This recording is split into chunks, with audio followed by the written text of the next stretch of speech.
is for the hips and the knees. Our first pose is going to be Dandasana. So we're going to be using blocks for Dandasana and some support for Dandasana. So you're going to sit up on a blanket folded in half. That's going to go underneath the buttocks. And if your knees do not straighten with one blanket, you would use two. And then you're going to be taking the feet all the way together, the legs straight out in front of you. You take two blocks at the lowest setting. You drag them in as close to the sides of the blanket as possible, even if you have to fold up the sticky mat a little bit in the blanket. And now you've got the elbows bent, hands on the blocks, fingertips pointing forward, and you press down, lift the chest, and actively roll the shoulders down the back, lift the chest. And it should feel like you get lighter in your seat, you get lighter in your legs, and there's a sensation in the body that you're ejecting the upper body out of the legs. Push the chest forward, and now with the legs, flex the toes back towards your knees, curl the outer edges of the feet toward the outer knees, and by doing those two things, you should feel when you flex the toes back and to the sides, it stretches the heels forward and pulls the calves long. Then maintain that length as you extend forward through the first and second metatarsal. So you're pressing the big toe forward, the big toe ball mound. This area right here is pressing forward, and this area from there to the metatarsal of the second toe. So this kind of inside half of the foot metatarsals, press them forward.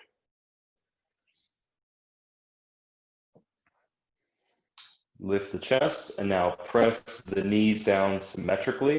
Press the thighs down. Now, yes, it's okay to press the knees down, but more importantly than just slamming the knee joint down, see that this middle portion of your thigh presses down, and that you're pressing the front of the thigh toward the back of the thigh so that the muscles of the front thigh press into the femur bone, those press into the hamstrings press down. And by doing those thigh actions, your knees will come down automatically. Your heels also should stay down. So lift the chest. Move the lower back forward. Move the middle back forward, upper back forward, and roll the shoulders down and back. Now from here, we're going to go to Supta Padangusthasana. So take the bricks away. You won't need them. You don't need the blanket for under your head. Scoot forward and lie back. Grab your belt. Lie on your back with your knees bent at first. And I'm going to turn around 90 degrees.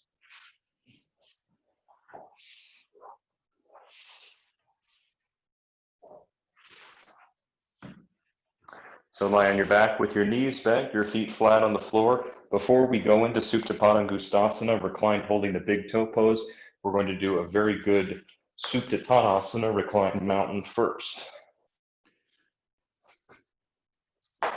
So you have your belt nearby, take hold of the sticky mat with your hands, see that you're right in the middle of your mat. And then lift your hips away, tuck the butt toward the heels so that you have a long lumbar spine, and slide the heels away one at a time. Then when you slide the heels away, keep extending through the heels.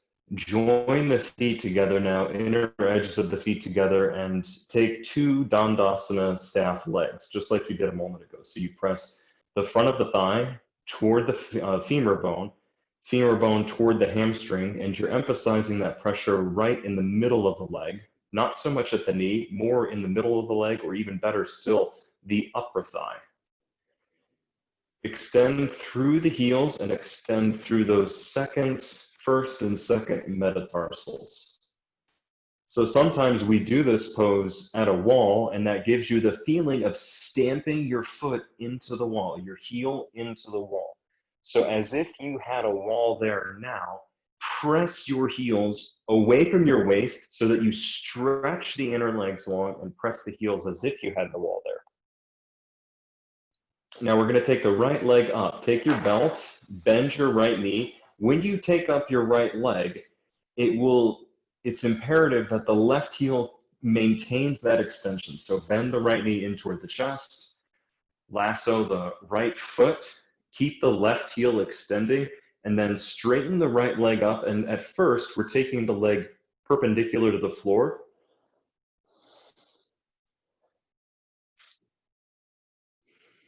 And you're going to be taking the belt with enough slack in the two tails. There's not going to literally be any loose slack, but give enough slack in the tails that your elbows can bend out to the side so that the chest stays wide, the collarbones continue to spread.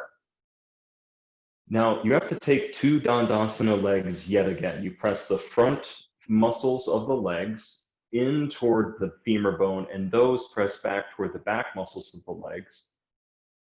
And your left leg here is really the control of the pose. Although the right leg tends to be where our focus is and where we feel the stretch, the left leg brings the stability. So turn the left thigh down. From the outer thigh, turn in as if you were going to bring the inner leg and the inner calf, the inner groin, all down to the floor. We're not concerned at this moment with bringing the right leg in closer to the face. Keep pressing the front of the thigh away and press the back of the knee open. That's different from locking the knee joint, that you're extending up through the heel, pressing back through the front of the thigh toward the back of the thigh. Those two things married together should get a sensation that the back of the knee is spreading and widening, while at the same time the heel is extending and the leg is extending. It gives a different quality of opening than just slamming the knee joint back. Reach up through that heel. Now, what you can feel here is that I have to imagine this because I don't have ovaries, but I heard a really great, it's a magnificent way of feeling about balancing this pose that Lois, one of my teachers, gave, where you have to equalize the placement of the two ovaries. So I have to use my imagination, but you could feel for women, you can feel that the right ovary in this position is up toward the ceiling and moves toward the head. The left ovary is down towards the floor and moves down in the direction of the left leg. And you have to take those in the opposite directions. So the right ovary, or for men, the right side of the pelvis, bring it down toward the floor and extend it away toward the left heel. And as you do that, you will feel concurrently that the left ovary lifts up slightly toward the abdomen skin side of the body and draws up toward the middle abdomen. So you're using this organic body awareness to balance out the pelvis, whatever way possible. And now, from your second toe on the left foot, extend through the fourth toe on the left foot. You have to extend from that fourth toe through the outside of the ankle, through that fourth toe line as it extends up your outer shin, through the left ovary, the left side ribs, the left side breast, the left eye, all the way up to the head. So that there's this line of extension that goes all the way from the fourth toe left foot up to the crown of the head, one straight line. And now change. So bring the right knee in, place it down. Both feet on the floor, both knees bent. Scoot the buttocks away once again. And then extend the right heel straight, drag the right heel, and then bend up the left knee, lasso the foot with the strap, take the strap up. Get the foot and the leg perpendicular, the leg perpendicular to the floor. Hold with enough give in the strap or enough length in the strap to have bent elbows so that your side shoulders can come down, your chest can be wide. Now, both legs press the fronts of the thighs to the backs of the thighs. Turn the thighs in, especially the right thigh. Attempt to get the right inner groin, the right inner knee, the right inner calf down on the floor as you extend out through that right heel. So you're pushing the right heel away as if you had a wall to press into. And sometimes it's fine to practice this pose at a wall. Now, balance out the two sides of the pelvis. Take the left ovary down towards the floor and away from the abdomen by taking the left ovary toward the right heel. At the same moment, feel that the right ovary pulls up toward the eyes, toward the right eye in particular, and also lifts up slightly. So the right ovary up toward the ceiling and up toward the eye, the left ovary down toward the floor and down toward the right heel. And you'll feel that that levelizes the pelvis. Now spread out the back of the left knee. I left that out earlier, but fine to do here. Spread the back of the knee by pressing the thigh back, extending up through the heel. And create the same line of extension from the right fourth toe through the right side calf, through the right side thigh, through the right ovary or right side pelvis, through the right nipple, the right side throat, the right eye, all the way up through the eyebrow to the crown of the head. So that there is an aliveness through that whole right leg. The fourth toe to the eyebrow gives one side of the extension. From the inner groin turning down and extending through the heel gives the other side of the extension. And now we're going to change. So bend your left knee, place both feet on the ground once again. This is Supta Padangusthasana 1, sometimes just called the straight pose, variation 1. And bend the right knee once again, take the right leg up, drag the left leg along the floor. So in this sequence, the way it's written, you do variation 1 2 times, and then on the third time of doing variation 1, you'll take the foot out to the side for variation 2, Supta Padangusthasana 2. We're going to do 1 and 2 right now. So go through all the points. I'm going to repeat them relatively quickly. You should get them quicker this time on the second round. And then we're going to take the leg out to the side. So fronts of the thighs, press them toward the back of the thighs. Turn the thighs in, especially the left thigh, to turn the inner line of the left leg down toward the floor. And then press the right knee back and open the back of the right thigh.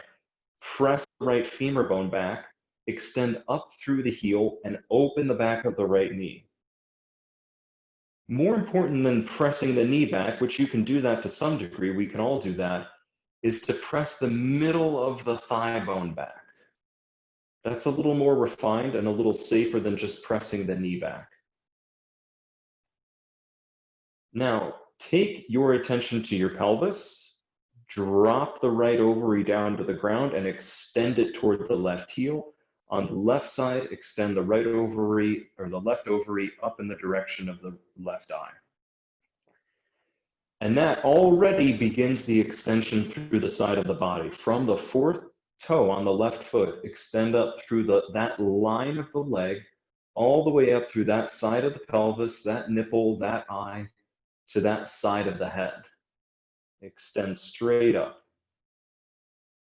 Keep your attention on that leg, the left leg, heel extending away from the fourth toe extending up. That's going to be your anchor as we do Supta Padangusthasana 2. Take the strap in the right hand only, wrap your hand around the strap. It's good to wrap the belt around the hand too, just so that you don't feel like you're working so hard with your grip to hold the foot. Now, keep extending through the right heel. Take your left hand out to the side, turn the palm down, take the left leg out. Keep the left elbow straight, hold the strap close enough to the foot, or rather hold the strap with enough that you've taken enough slack that you have a straight elbow. Now, of course, the right side is heavier here, the right shoulder and the right buttock is heavier, but the left side should remain on the ground. So turn the pelvis to the left, turn the chest to the left, keep your extension from your left groin through the left inner heel, and the extension up from the left fourth toe through the side body of that line all the way to the eye. Now take the right side hip, once again, balance out the ovaries. So pull the right buttock down toward the left heel, the right ovary down toward the floor toward the left heel, balancing out the pelvis. And then press down into the left shoulder and the left leg. Inhale to bring the right leg up. Now keep the leg up. We're going to bring the foot closer to the face. So once again, take the foot closer to the face. Actually, not once again. This is the first time we've really done this. So foot closer, take in some slack. Walk your hands up the strap. And see, actually here, for the intents and purposes of what we're doing, which is trying to open the back of the leg, if you can, take the toe. Wrap the second and first finger around the toe. I'm going to take the belt off to do this. And yes, at first, your right shoulder will come away from the ground, but get the toe. Now, take the left hand about 45 degrees out to the side, press the shoulder down. That should help stabilize the pose, especially the left leg stabilizes the pose. Extend the left heel. Now, press the front of the right thigh to the back of the thigh. We're going to get to the right shoulder, but start with everything else first. Front of the right thigh to the back of the thigh, balance out the ovaries. Right ovary down and away, left ovary up. Extend through that left fourth toe line. And now roll, keeping all of that, roll the right shoulder down to the ground. Roll the right shoulder down to the ground. Keep extending through the inner heel. Don't drag the foot from the inner edge of the foot. The inner ankle should not collapse. Extend up through that inner right heel. Pull the right shoulder down to the ground. Pull that right shoulder down to the ground. And even if you only get partway there, attempt now with your shoulder down to the ground. Get everything back. Ovaries balance. Fourth toe line extending. Abdomen long, chest wide. And then bend the knee, release the foot. Place both feet on the ground once again. And stretch the heels away. Take the belt once again for the left side.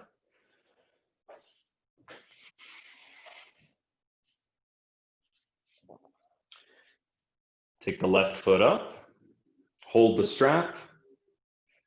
We're going to go to the side, but get Supta Padangusthasana 1 established first. Extend the inner line of the right leg. So from the groin, inner knee, inner calf, all the way to the heel, extend and turn down toward the floor. Press the fronts of the thighs to the backs of the thighs, especially this raised leg. I mean, your right leg is also, that's the stability of the pose, but to open up your left knee here, middle quad presses to the middle femur bone, and then move the femur bone back so that you feel that you're actually pressing the femur bone into the middle hamstring muscles. Balance out the ovaries, left down and away, right up toward the skin side and up toward the head side. Now turn both of the thighs in, spread the chest, spread the abdomen.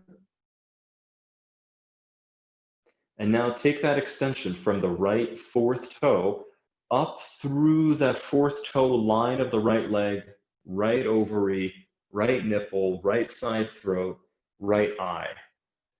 Extend up so that you actually feel that there is an aliveness to the skin of the right side of the body and the body is long. Now take the belt, wrap your hand around the belt. Now I wrap the belt around my hand and wrap the hand around the belt, so hold it firmly in the arm.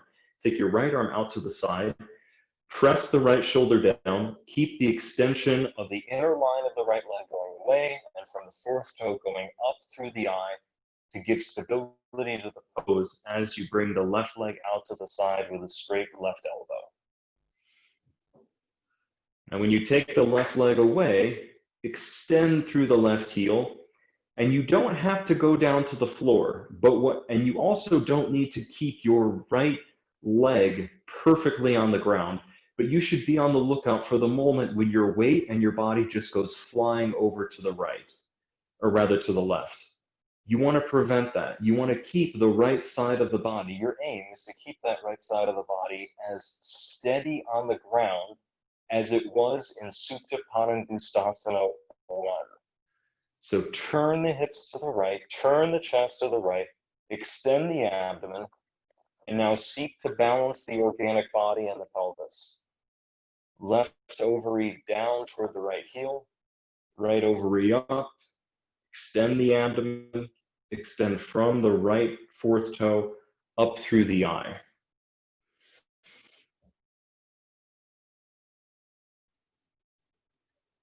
So I'm giving you a lot of cues so far in this pose, a lot of things to focus on, all good things.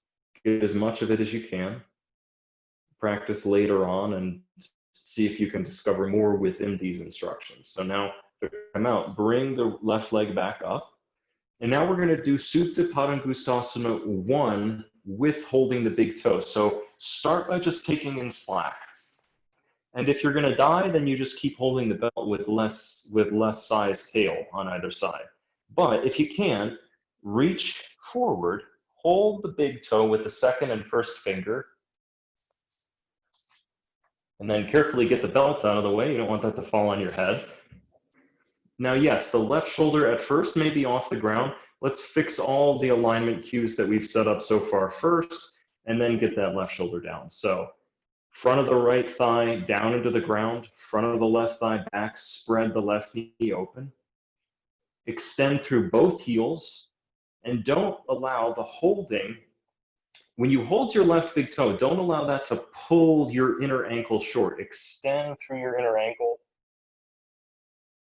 And now balance out the ovaries. Roll the left shoulder down. Extend from that fourth toe through the eye. Fourth toe of the right foot through the eye. Get that side of the body long. Now roll that left shoulder down again. It might only come a little bit at a time. Left shoulder down. Left shoulder down, press the front of the thigh back and extend from the fourth toe, right foot, up through the body. Long abdomen, broad chest. Bring that right shoulder, left shoulder down even more. And then bend the knee, release the foot. Turn to the side, bend up your knees, and come up to seated.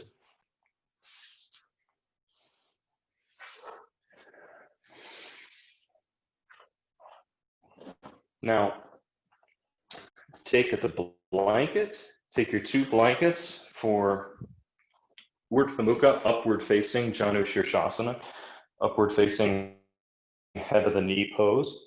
You're going to take 2 blankets like this, folded.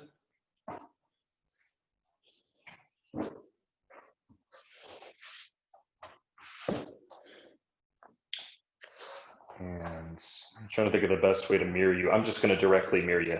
Turn this way. So you're going to sit on your 2 blankets in Dandasana. You have your belt nearby.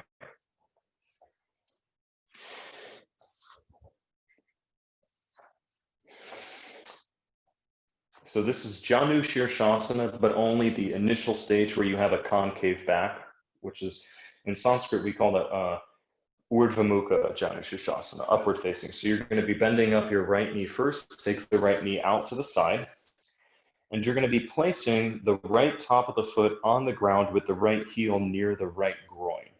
So the right foot should be completely clear of the left thigh. The right foot is not under the thigh at all. So you bend the knee out to the side, place the foot down.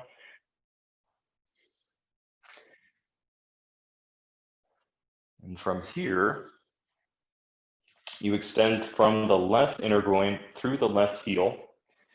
And I don't know if you can see this, but I have the top of my foot. I can see visually when I look down, I can see the top of my foot is down on the ground. I can see the whole sole of my right foot.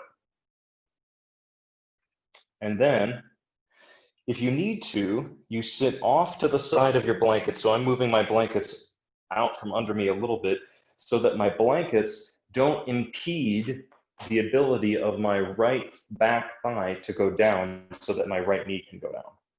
Then from this moment on in this pose, the right knee, you don't really have to do anything with it. You don't have to force it down. You don't have to force it back.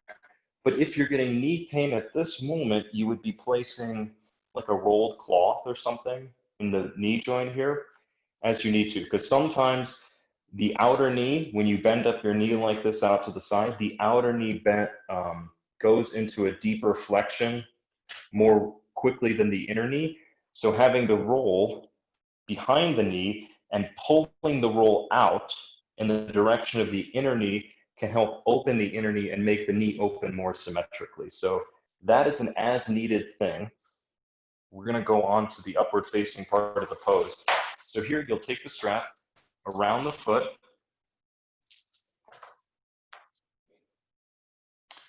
And you lift the chest, hold one side of the strap in each hand, and you turn your abdomen, you turn your pelvis to the left so that you bring the pelvis, the middle of the abdomen, the middle of the chest, around to the middle of the left femur bone and the left leg. Roll your shoulders down your back, push your chest forward. Hold the strap with taking in enough slack so that you have straight elbows. Lift the chest. Lift the chest, and now extend from the left groin to the left inner knee, like you did in the previous poses. Left inner groin to the left inner knee. Pull the shoulders back even more. Lift the chest. Move your back ribs forward. And now lean forward, take hold of the foot. When you take hold of the foot, roll the shoulders back once again. And your aim here, we're not going all the way down into the pose. We're still in the concave back version. Get your upper back ribs in. Move your upper back ribs forward toward the lungs and expand the abdomen. Extend the abdomen. Straight elbows, extend the chest. Now inhale to come up. Remove the belt. Use your right hand to help bring the knee up. Straighten the knee. And then scoot forward off of your props. Scoot your props over to the side. And then you have a seat in Dandasana again. So the way I'm sitting on the props, I'm sitting with just my butts on the props.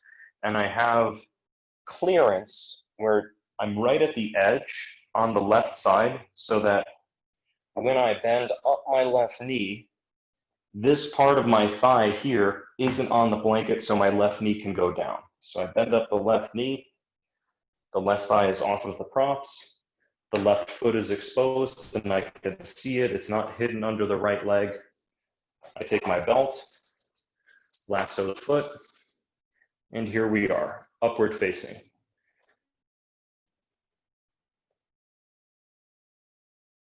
Chest up, chin up.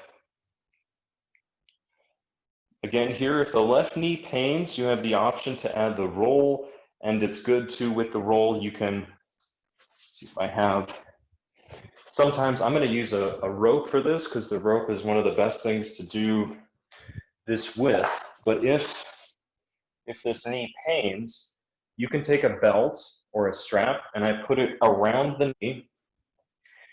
And sometimes just having a little something there and just even a few pulls down and out to help get this inner knee to spread can take some pressure off of the outer knee if that pains you.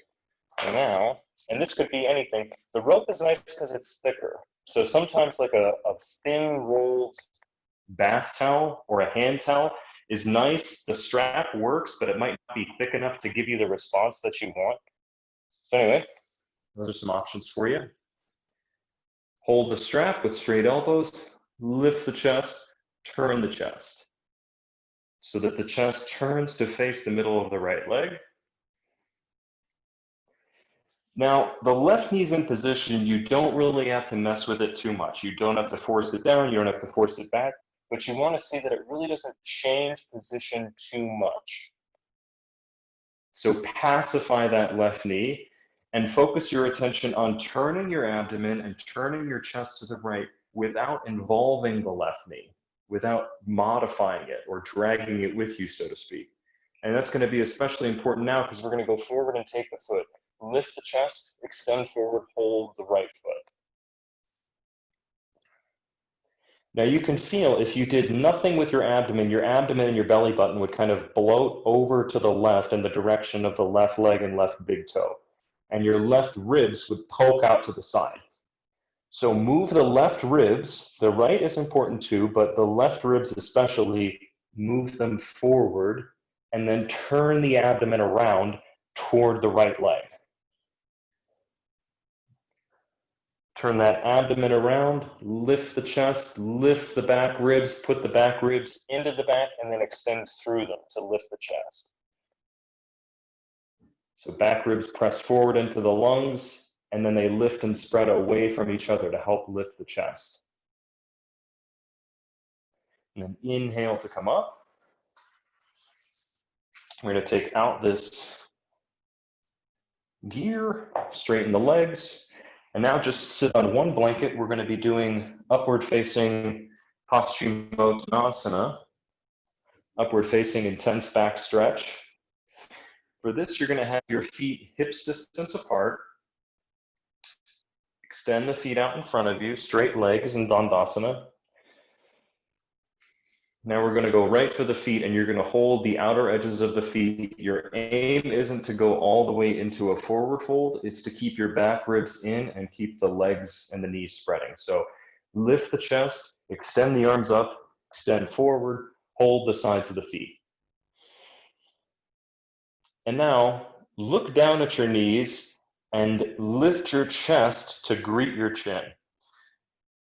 Move your back ribs forward.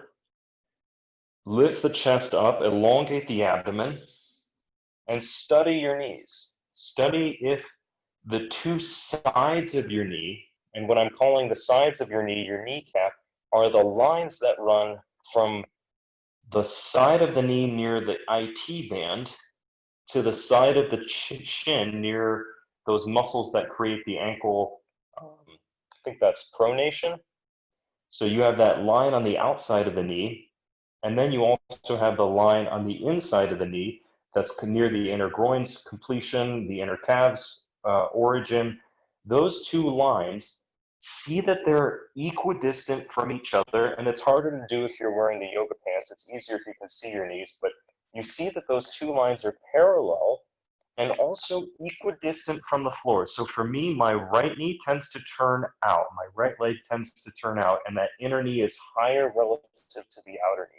So you have to balance out your kneecaps here. And as you balance out the kneecaps, yes, there could be like a backdrop of back of the leg stretch, hamstring stretch, things like that. Balance out those knees. Turn the thighs down if the knees are turning out.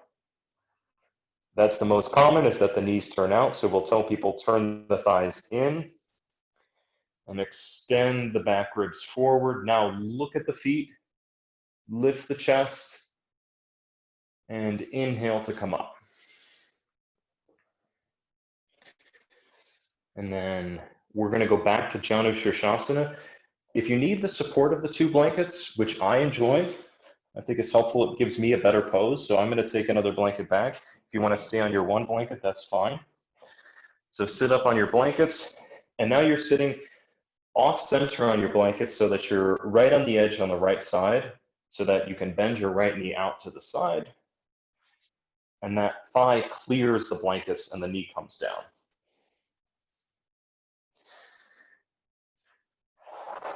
Now, if your back is really stiff, or if your hamstrings are really stiff, and going forward and holding your foot makes a gigantic mound in your back, you will have to continue to use the strap. That might not be the case for you though. So I'm going to go without the strap at first. We'll see if I need it. I don't think I will. And we'll know. I'll be able to tell with me if I feel my back is poking out. So now I take my hands next to me. I turn the abdomen and the chest around to face the left leg. I extend the arms up. And then extend over the left leg, hold the foot. Right foot on the inside of the foot, left hand on the outside of the foot. Now turn the abdomen to the left, turn the chest to the left, move the right ribs forward. And now to go forward, bend your elbows out to the sides, keep driving your back ribs forward, release your head forward. And now your head is approaching your knee and your shin, balance out that knee. Just like you did a moment ago in Urdhva Mukha Paschimottanasana, make the two sides of the knee, the two lines of the kneecap, parallel to each other, parallel to the floor. Spread the back of the knee down onto the floor by pressing the middle thigh down.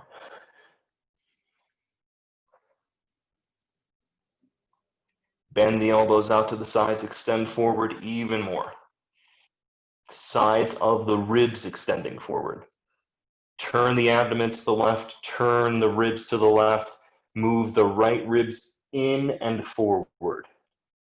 So the right ribs drive the chest over the leg. And then inhale to lift the head and the chest and come up. Change. Straighten out the right knee. You can use the left hand to help bring that knee to straighten. Of course, in the full pose, all of those different knee options with the rope in the knee to help support and open it is totally fine here as well. Scoot over on your props so that your knee can bend out to the side and it clears the props. Straighten the right leg, left knee is bent. Turn the chest around to face the right leg. Turn the abdomen around. Inhale, extend the arms up. And exhale, go forward, hold the foot. Now, turn the abdomen, turn the chest, move your back ribs in, especially your left back ribs. Don't make a mound of your back, extend those ribs into the body and use that to square the chest and push the chest forward. Elongate the abdomen. Now to go down with your head, bend your elbows out to the sides, lead with the sides of the body. Drive the side ribs forward as you release the head down. With the head going down, look at your knee, balance the side borders of the knee. Press them down into the ground equally. Press the side borders of the knee down equally. Bend the elbows out to the sides. On your last moment in the pose, extend the chest, back ribs in and forward. Chest forward. Then inhale to come up, straighten the elbows, and inhale your way back up to seated. Use your hand to help release the left knee, extend both legs straight, bring the feet underneath you. Now grab one of your two yoga mats, hopefully you've got two, and make it into a roll.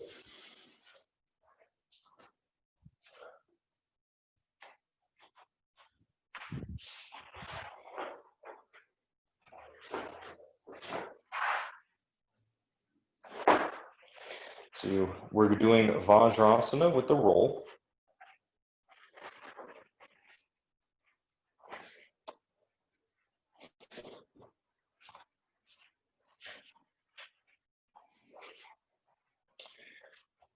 Now you kneel on your mat.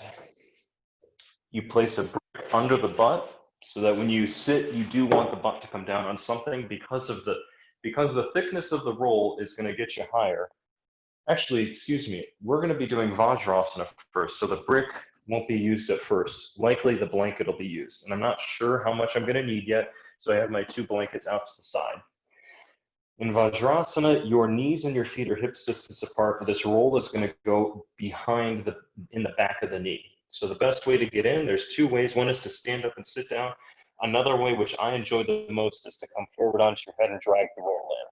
So I drop forward onto my head, I grab the roll, I pull the roll into the back of my knees, and then I sit down. And I want to get that roll even further into the back of the knees. So I come forward once again, and I drag my roll forward as I sit back. My butt doesn't make it down to my heels because of that roll. So I take a blanket or two and I place it between my butt and the heels.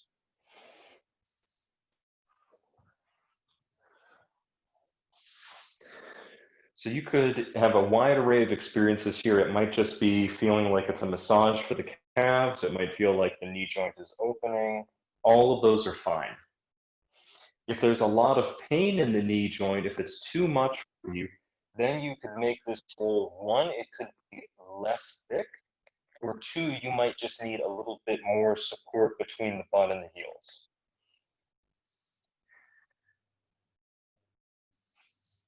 So in the sequence as it's written, you would stay for 2 to 3 minutes here. It's kind of as long as you can tolerate, and eventually over time, for a remedial sequence for the knees, this duration of time that you spend here would slowly build up. It would be maybe 2 minutes the first week, and then add a minute after that.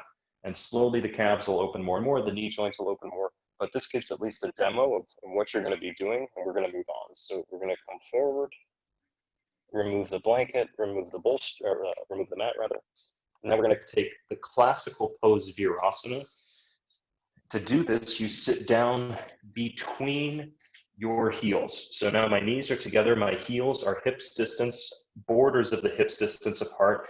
And as I sit down onto the floor between my feet. And I almost make it there, and you want to use just the right amount of support and not more. Don't use more than you need here. So I'm going to take a blanket, fold it up. A block can be helpful at first as well, but ultimately you're not taking more than you need. And you know that you have the right amount if you can remove your hands from the floor and sit, commit weight down into your seat.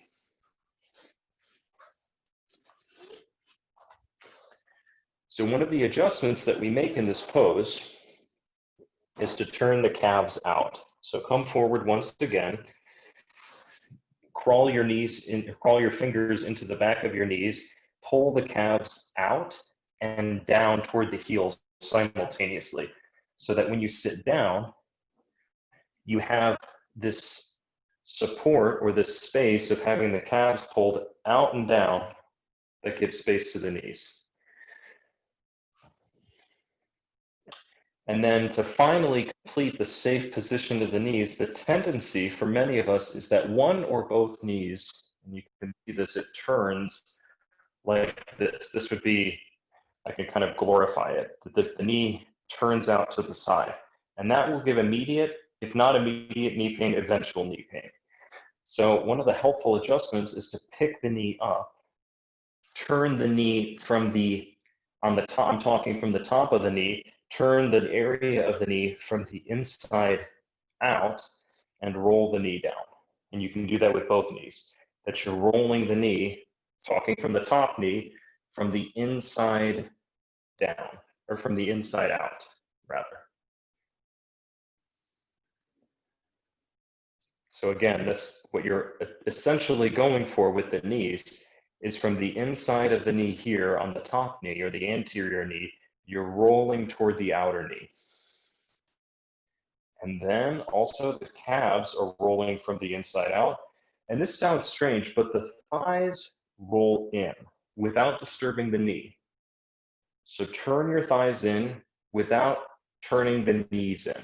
And that sounds like a bizarre, counterintuitive combination of things, but it can happen.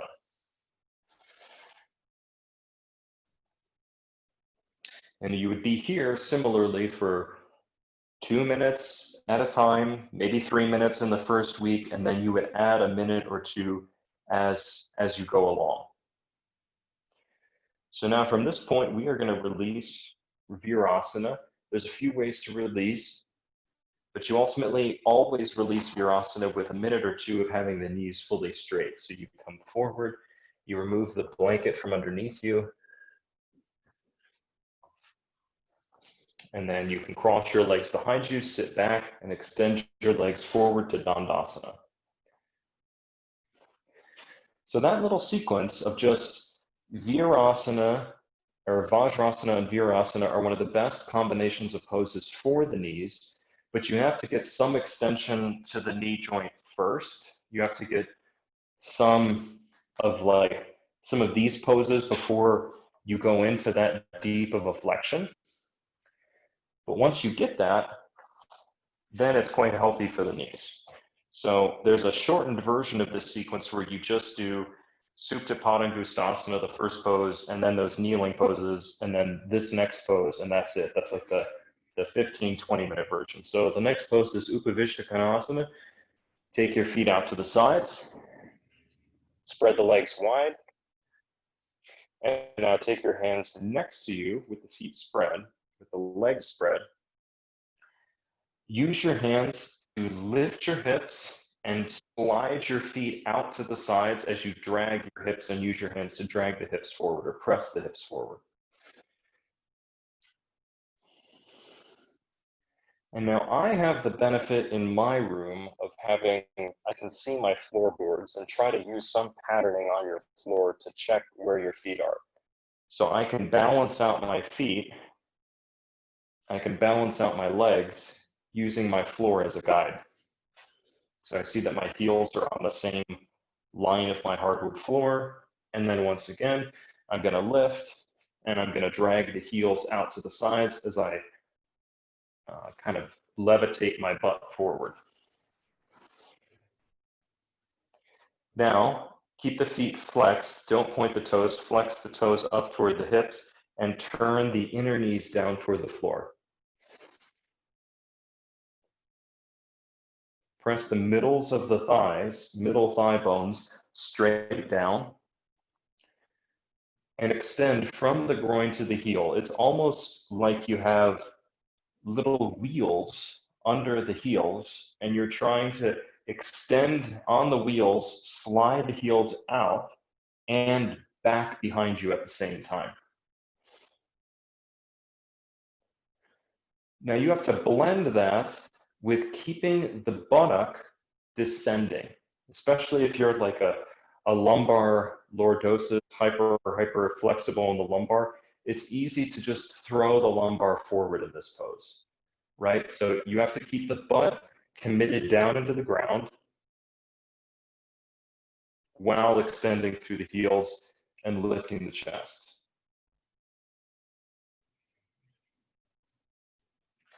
And it's harder for me to show this because I really don't have a stiff lumbar, but I don't have that hypermobility that some people have. But what I'm essentially talking about is not doing like this, right? Where that middle lumbar just cuts right forward. You actually have to commit the top butt down as you extend through the legs so that you stay seated upright, seated neutral. Press the inner knees down. Of course, the inner knee, it's easy to roll the thighs out and get weight onto the outer knee, but that's not the aim here. The aim is to actually roll the thighs in and extend the inner legs to the inner heels to bring more weight down onto the inner knee. And see if you can get the entire back surface of the knee onto the ground. That's your long-term aim in the pose. And then to release, you can use your hands, bend up your knees, and bring your feet back together. So that's kind of our little knee sequence.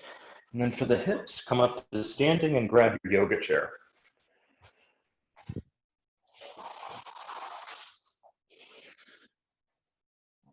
Now I'm going to be using a wall space for this next little sequence of poses. And move a few things out of the way. So set up your yoga mat and your chair at a wall, long ways at a wall, so that you have the long edge of the mat in contact with that side wall.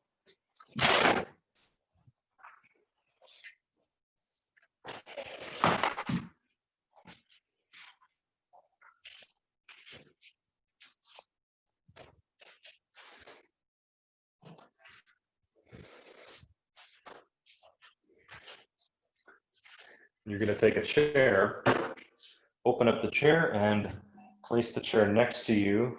I'll show it to my right. I'll show it to your right first. So place the chair out to your right side. Move my ropes out of the way. Stand in Tadasana with your feet, your heels, a couple inches away from the wall so that your butt's on the wall, but your feet are a little bit away from the wall.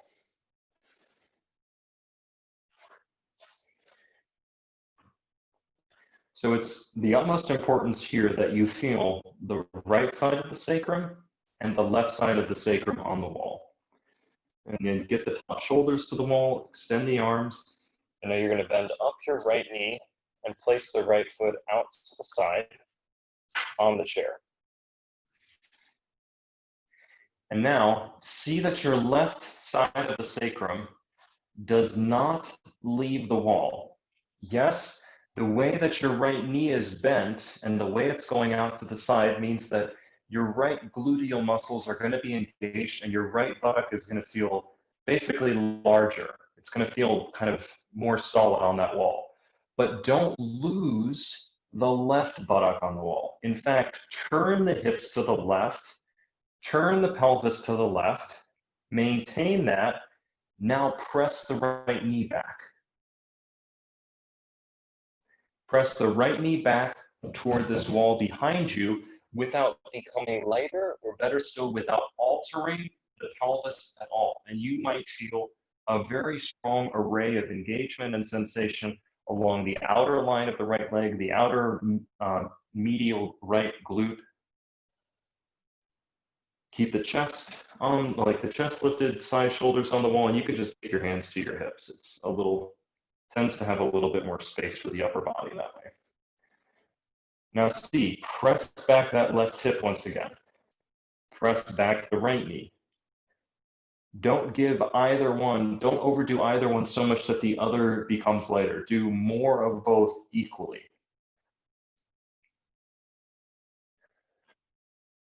And then change. Take the right foot down, move the chair over to the other side.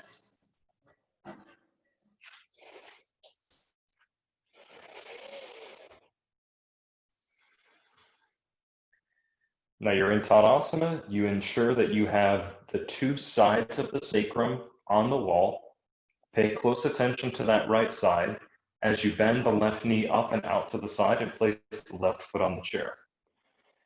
Now, where does the foot go on the chair? I should have said this on the last side, but it's important that you understand that the foot goes as far back on the chair, close to the wall behind you, as is possible for you to keep this right side sacrum on the wall. And if you bring the foot way too far back and your knee starts to fall in, this would be a massive over-exaggeration. Like if this was my knee, I would know that I have to take my foot right under my knee there. Okay, so the foot is under the knee the whole time. And if you press the knee back, it might go out from under the foot toward the wall. But if it really, really changes or distorts the positioning of the foot under the knee, then you can walk the foot back a little bit more. Now press this right hip back. Yes, the left butt, because it's engaged, is larger, so it feels like it has a more solid connection. Further encouraging you to turn your hips to the right, get the right side firm on the wall, press that left knee back. Press the left knee back even more.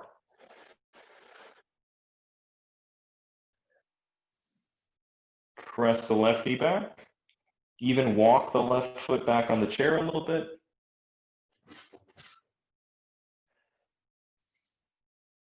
And then change. Take the left foot down, move the chair over to the other side. For those who cannot get that middle glute to fire, that hip compact action, this could be how you start every standing pose practice. So start with your feet together. Heels a little bit away from the wall, get the two sides of the sacrum on the wall, take the hands to the hips and then bend up your right knee, walk it out to the side. Now get your left side of the sacrum to be on the wall. And we're using the phrase or the instruction, side of the sacrum, not flesh of the buttock. So you actually want to feel the bone, the side of the sacrum bone on the left side. Dig that into the wall. And now keep that and press the right knee back. Without shifting over, what can happen, you'll feel like your sacrum is kind of shaped like a hand like this. You feel this left side is firm on the wall, right here. Should point like that. And when you take the right knee out, you feel your weight distributes more toward the middle of the sacrum.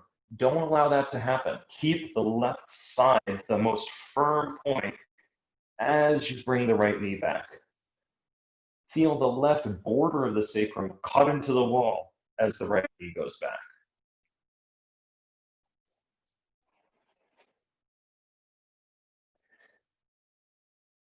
With your hands on your hips now, take the hands up toward the chest and extend the arms up. This is Urdhva Hastasana. Now, side of the sacrum, press the knee back.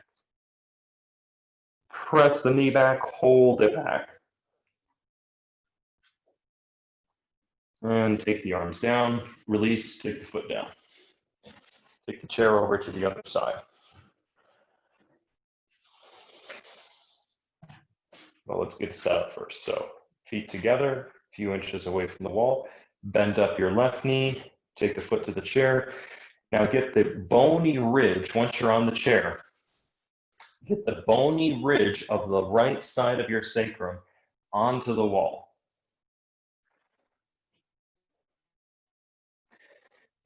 Well, we also, I haven't said this yet, but what you want to prevent is your whole right thigh from turning.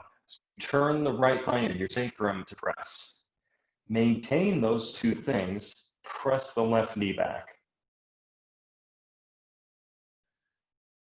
And yes, you're working the knee, you're working from the stability of the left side of, or the right side of the sacrum, but what's driving the knee back is an engagement not only in the left gluteal area, but also the whole outer band of the left leg has to work.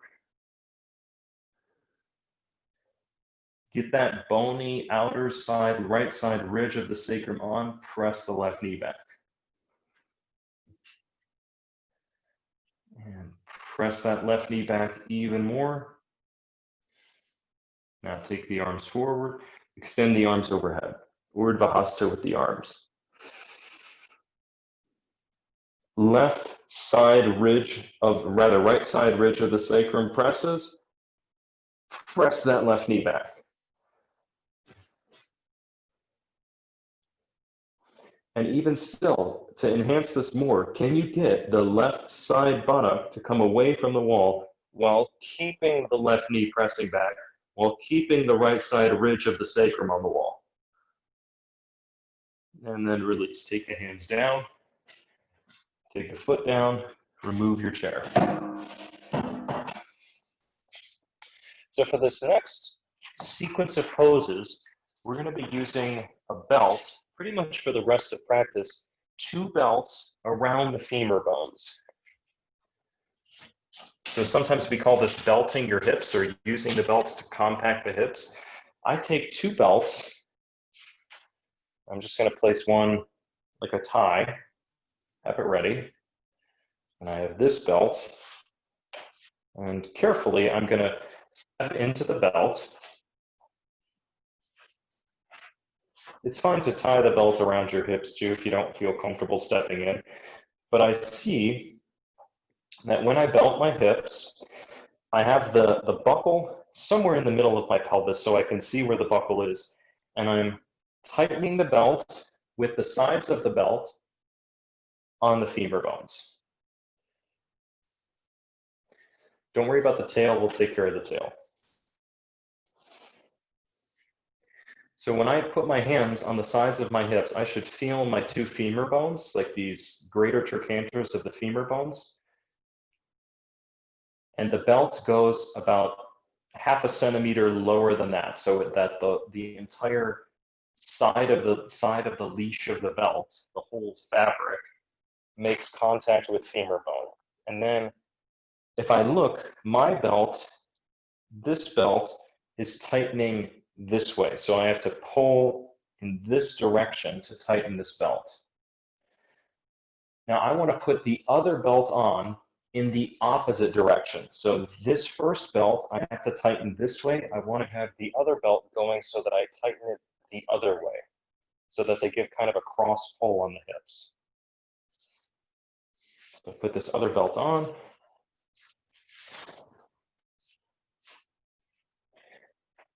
And I put the other belt just right over top of that one. They don't have to be perfectly overlapping, but now I have it so that I can take the two belts and I can, when I tighten them, they tighten out to the sides away from each other. If you don't have two belts, one belt does work for this, but two belts is, it's much more informative to have the two belts.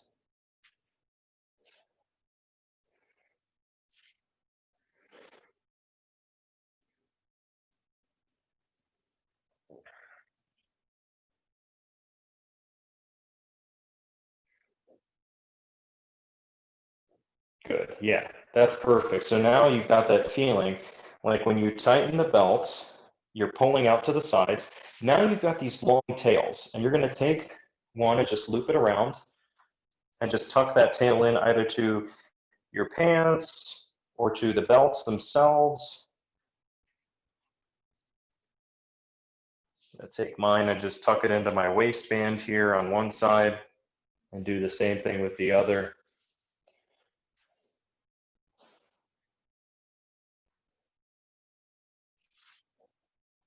So I've got the belts out of the way. And now you stand with your crazy belt set up in Tadasana with your feet together.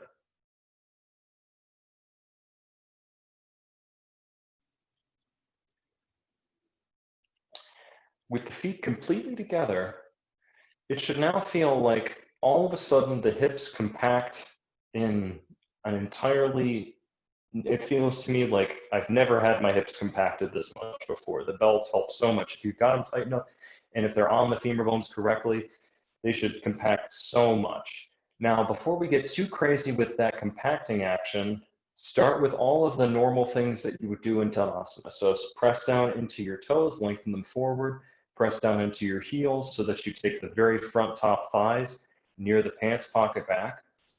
And you have the belt to help you give a sense of direction. So take the belts back, this area of the thigh, right near where the belt, the end of the belts are, the side of the leash of the belt is, take that area back. Lift the chest and extend the arms toward the floor with straight elbows. Now, observe the belts. Observe where they make contact with the sides of the hips, where they make contact with the femur bones. And see if you can draw the two femur bones in towards the midline of the body, away from the belt, and lift the fronts of the belts up, taking the back of the belt area down.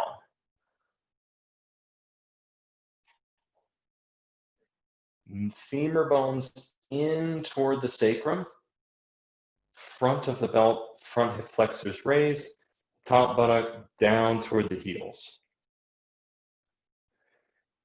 And what I feel when I really get that is that my spine extends so much. There is so much extension that can come when the legs work and when the hips compact correctly, that I actually feel that the spine gets jettisoned out of the pelvis and that my chest can lift much, much more. Now we're going to take several standing poses from the belts. We're going to do these poses only once. So let me see. The first one I'm pretty sure is triangle pose. So you take the feet wide. Just step the feet wide with the belt. It'll feel probably a little awkward. But keep the belts on. Try not to allow them to slide too much. And then turn the feet, once you've got the feet wide, turn the feet to the right. Right toes out 90 degrees, left toes in. Extend the arms. Now here, this is Parsvahasta Padasana. It's a pre-pose, side arm and feet pose. It's the pose before many other standing poses, like the beginning pose. Can you move your femur bones away from the belts again here? Can you take the tailbone forward, the front belts to lift, the back belts to drop down toward the floor, and the femur bones to suck into the body away from the belts? Keep that. Don't give up on that at all as you extend over the right leg. Take the right hand down to the right ankle, extend the left arm up. Move your femur bones away from your belts.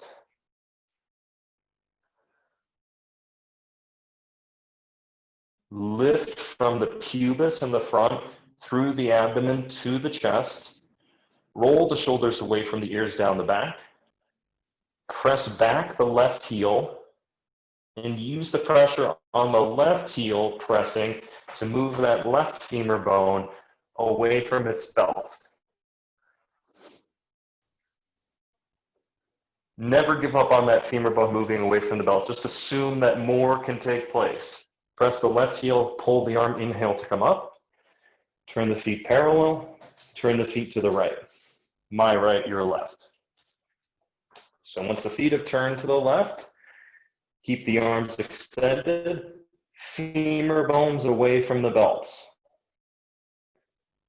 Go on turning that right thigh, both thighs from the inside out, femur bones away from the belts, and you lift from the front part of the belt, in front of the pubis, lift up, back buttock down. Maintain that, keep that going, don't give up at all. In fact, as you go into the pose, it should increase as you extend over the left leg. Take the hand down, hold the ankle, and then while you're in the pose, move the femur bones away from the belts.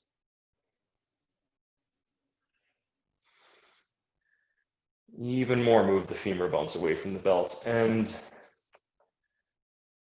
if the belts feel like they're sliding up, like you can't move the femur bone away from the belt, it might need that you just have to put the belt a little lower. Yours right now, in front of me, you seem fine.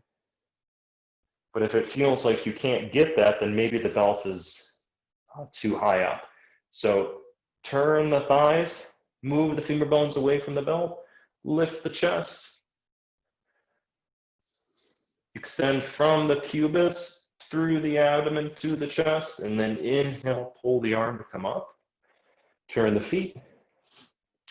Take your hands to your hips. Virabhadrasana 2, Warrior 2 pose. Turn the feet to the right. We're going to take the hands just to the hips. Now, press back that left heel. Now you have to do the actions like you did a moment ago on the wall. So take the right knee back without taking, as if you were still at the wall and you're not taking the left side of the sacrum away from the wall. So the left side of the sacrum remains on the wall. Start bending that right knee by bending it out and back. Compact your hips by moving away from the belt. Move away from those two belts. Of course, the belts, it's sort of impossible to do that, but it gives you that sense of direction. The side hips, femur bone, greater trochanter, move in toward the spine. Sit down deeper into the pose. And yes, I know as you sit down, the skin cuts into the belt. It makes the belt extremely unpleasant, and that further encourages you to get those femur bones to move in. Lift the chest, now extend the arms, sit down deeper into the pose. And then come up, take the hands to the hips, turn the feet to the left.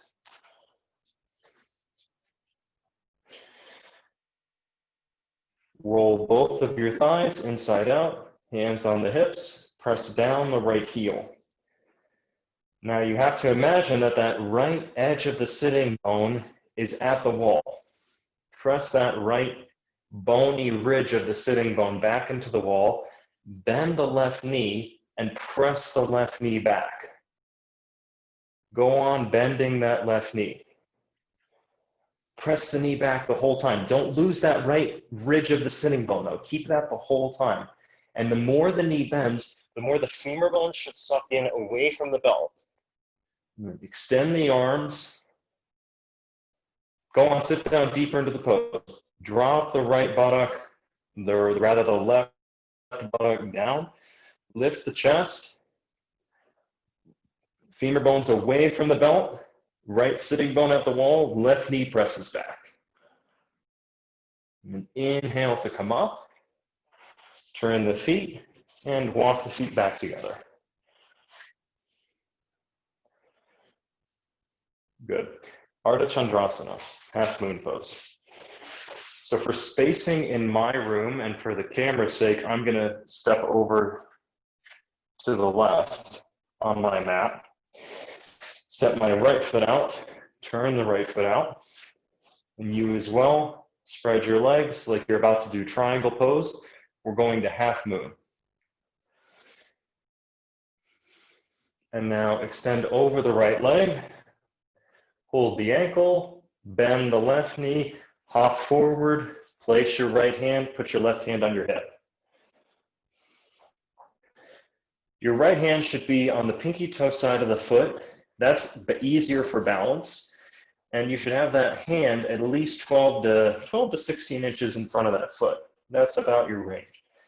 Now, lift your left leg up, straight knee. Turn the chest toward the wall in front of you. Pick something to look at about eye level. Gaze at that one point. Compact the hips. Move the two femur bones away from the belt. Raise that left leg up even more. Left femur bone into the hip socket. And then extend the left arm up.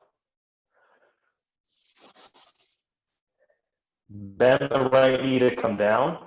Spread the legs wide. Take the left foot way back. Back to triangle pose. Take the arm up. Inhale to come up. Turn the feet. You can go right to the other side. I got to shift over on my mat for the camera. So now turn the feet to the left and extend over the left leg. Extended triangle. Bend your left knee, hop in with the right foot, put the right hand on the hip, take the left hand down 12 to 16 inches in front of the foot, near the pinky toe side of the foot. Now inhale, strongly lift that right leg, knee is straight, hips compact.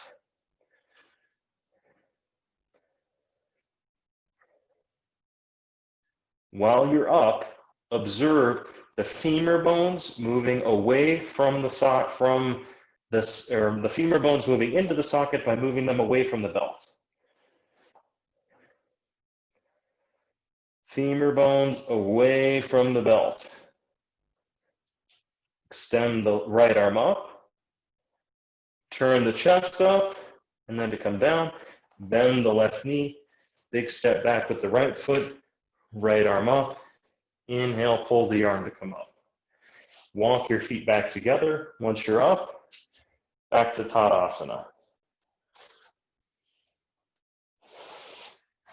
We're going to move on now to Shirshasana. First, though, we're going to do downward facing dog with the belts. So this is our last pose before Shirshasana. Come onto your hands and your feet, hands and your knees rather. Index fingers forward. Walk the knees back, lift the hips, come up. Straighten the knees, lift the hips.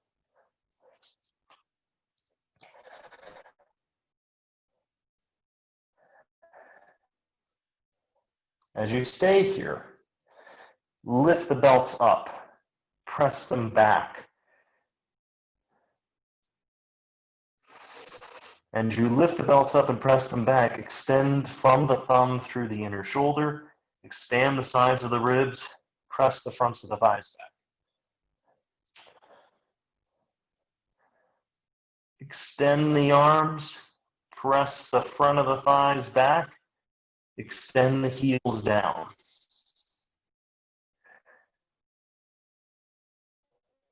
Good, and now come down to hands and knees.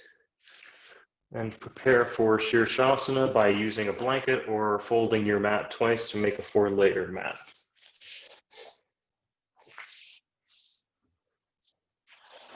You're keeping the belt on though. The belts are staying on the hips. If the belt has come loose, this is a good moment to retighten it. If you're practicing at the wall, go to the wall. No shame in that.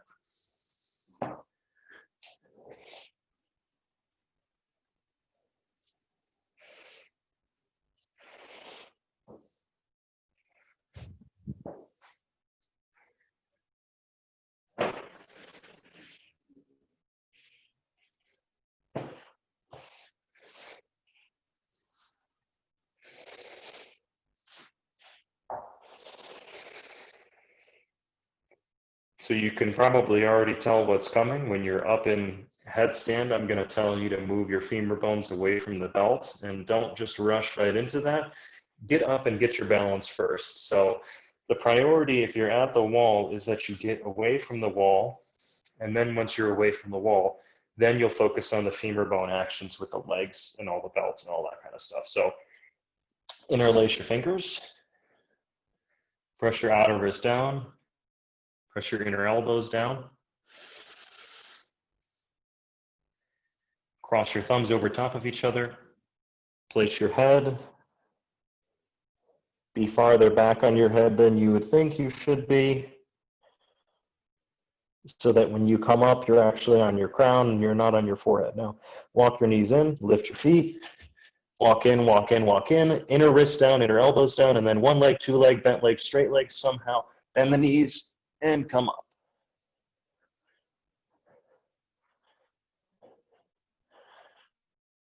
And then while you're up, take the first chunk of time, the first moment or two, to achieve balance.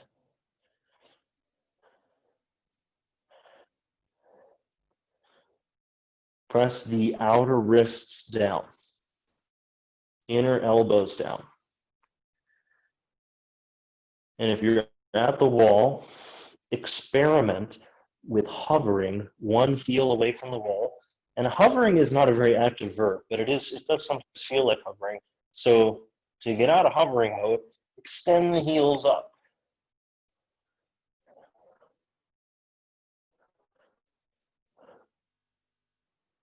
And then, once you have your balance, femur bones away from the belt. Like in Tadasana. Press the legs together. Press the inner edges of the feet together, especially the big toe. Extend the heel up.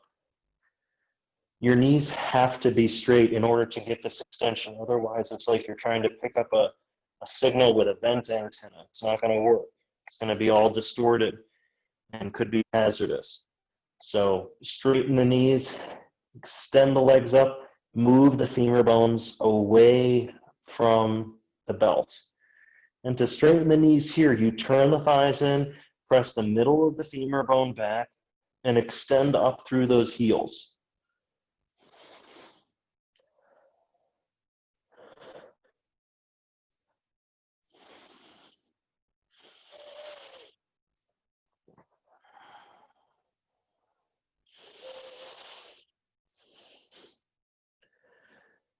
Now, as you move the femur bones away from the belt, you should also feel that the back of the belt, the back buttock, goes up and forward so that your butt doesn't hang toward the wall behind you, whether you're using the wall or not.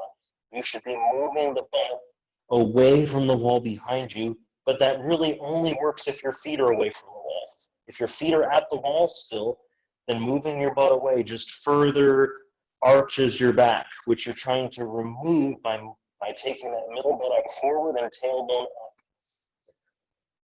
We're not going to stay for too much longer, about 30 more seconds. Press your base skillfully.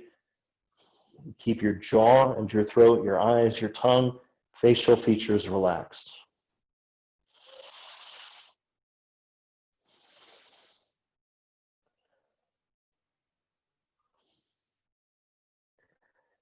Now to come down, lower one leg or two legs at a time. Drop down onto your knees. And then immediately just jump up onto your feet and release your head forward, Uttanasana. Use forward extension with feet hips width apart to release the head and the neck.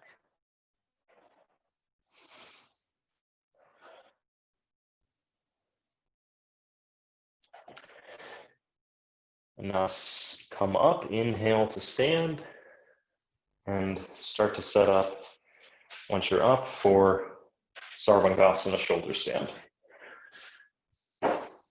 I'm stacking 4 blankets, getting ready to go up as well with you. Now, when you're doing this practice, every so often, it's a good idea to just retighten your belts. And you kind of feel like the, I don't know, like the bionic yogi with a bunch of belts on. Feels very informative.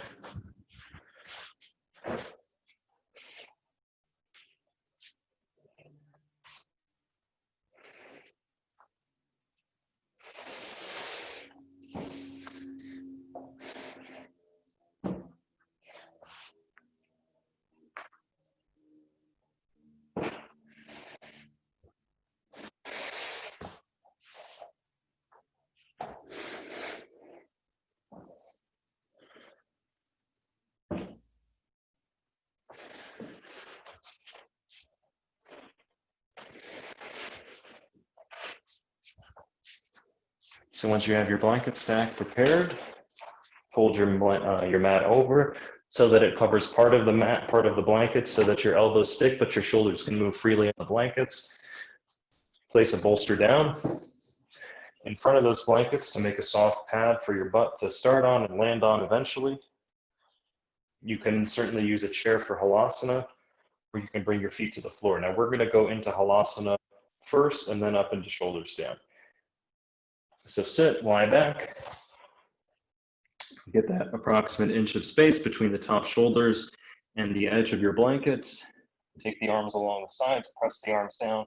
Inhale, bring the knees up, bring the feet over to Halasana, and then get your hands to your back. If your belts end up in your face, that's too bad.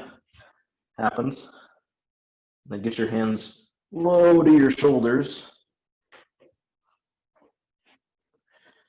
Low to the shoulders with the hands. And then one leg at a time, extend the legs up, or you can go 2 legs.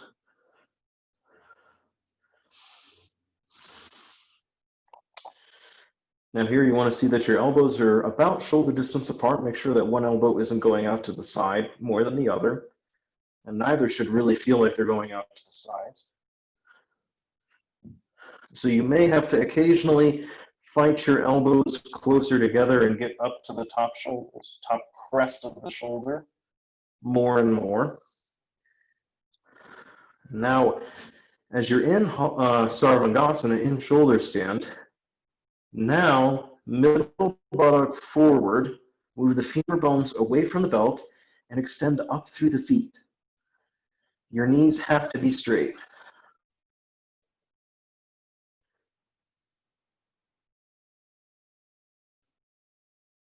Extend up through the legs. Extend the front thighs up. Back of the thighs up. Sides of the legs up. Inner legs up. And extend the heels up and slightly back as you move the middle buttock up and slightly forward.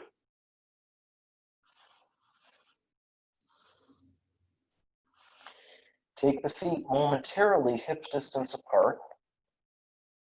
Just maybe about 2 inches wider than hip distance. You'll feel your belts a little stronger then. Move the femur bones away from the belts. Move the middle part of the buttock forward. Tailbone up. Spin your thighs in near where the belts are. Turn the thighs in. And then keep that as you join the legs. Spin the thighs in near where the belt is.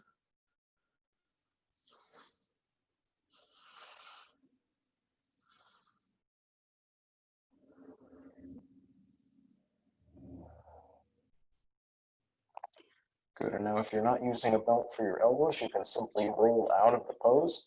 So Bend the knees and roll out of the pose. Drop the butt down. Rest your head back. And now at this moment, if you can manage this, you can lift your hips up, get your belt tails out to the sides, get the belt tails out to the sides.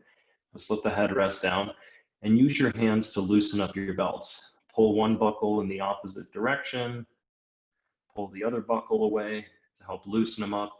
Don't take the loops out completely because we will use one or two of the belts for Shavasana. So I take my belts away. They're around my thighs now, and I just turn my thighs over to the right, roll to the right side. And I start setting up. I take the belts off completely, and I set up for Shavasana by opening up my mat.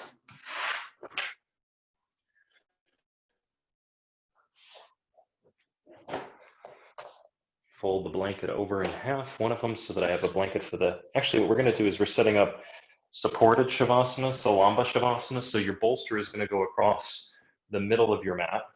You're gonna place one blanket on that bolster.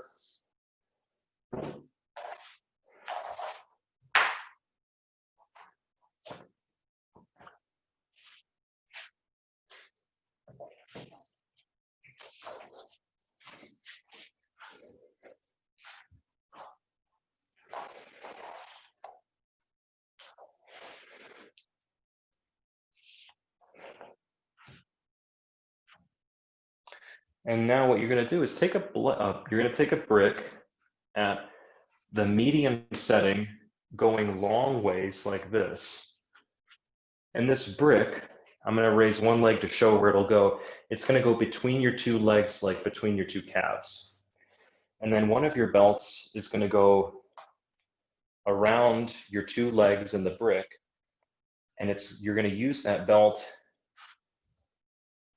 to cinch your legs around that brick.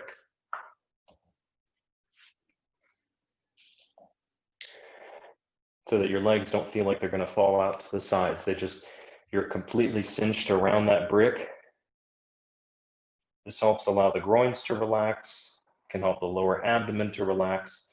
And now to lie back over the bolster, you scoot your butt, you lift yourself up, scoot your butt toward the brick, and then with a lifted chest, you lie back.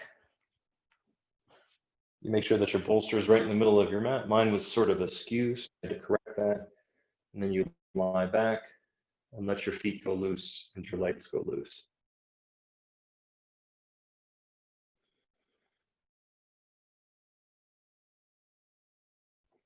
And now you should feel immediately upon lying back that when you let the legs go loose, the legs aren't really moving much because of this setup with the strap.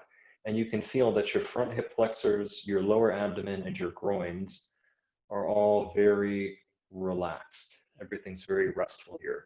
But still, just this little bit of compactness that the belt gives, you don't feel like your butt and your femur bones are flying out to the sides. You're not losing them out of their sockets, if you will. So this is good. This is a good thing to not have your femurs, to not have your legs fall off. So relax everywhere and everything. Let go completely.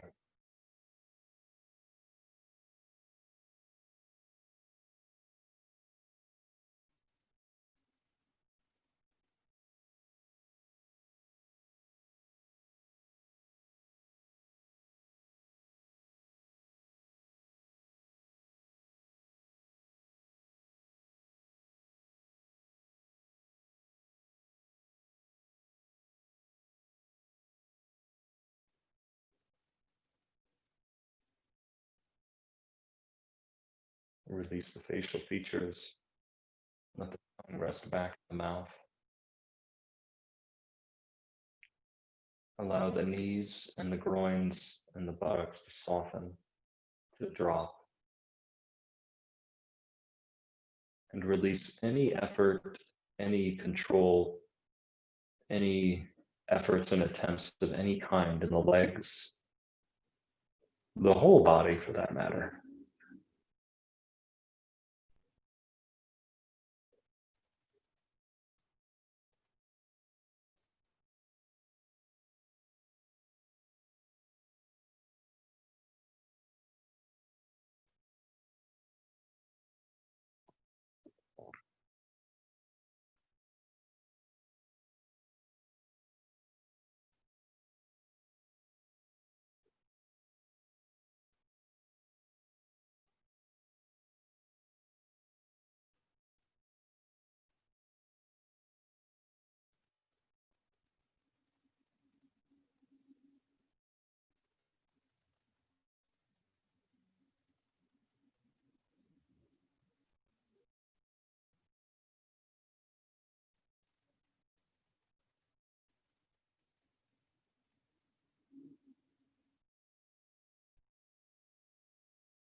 And now to release, see if you can just bend up one knee at a time and slide your feet through the belt to come out. If you put the belt around the biggest part of your calf, it should be easy to just lift the legs and slide the feet out.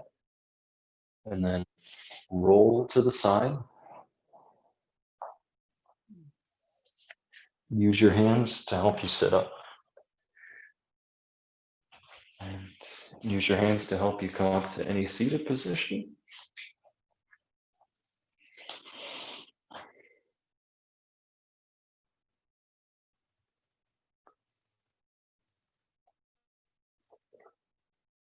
And namaste.